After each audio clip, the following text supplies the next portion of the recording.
By the end of the year, all the baby boomers will be in their 60s. By 2030, the U.S. will have over 74 million senior citizens, of which 49 million are expected to fall, the number one contributor to injury and death in citizens over 65, largely due to the complications of hip fracture.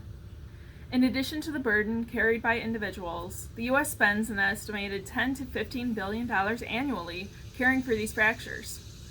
Current therapies for weak bones prevent disease state from worsening, rather than making it better.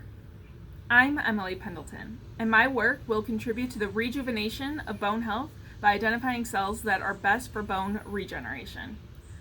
I work with mesenchymal stem cells, cells that have shown promise in the treatment of many diseases, including bone disease and fracture. These cells have yet to pass any clinical trials in the U.S., but there are numerous individual cases where these cells have allowed patients to thrive.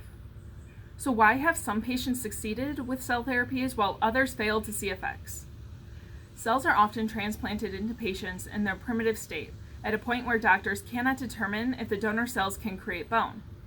To evaluate a cell's capacity to produce bone, we are currently differentiating cells to a state where they are no longer therapeutic. Therefore, researchers and clinicians are left to hope for the best results.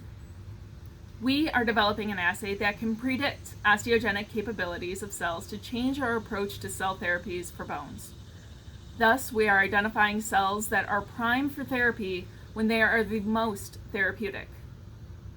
To do so, I use second harmonic generation, or SHG, to evaluate a cell's ability to produce collagen, the protein that provides scaffolding and elasticity of our bones.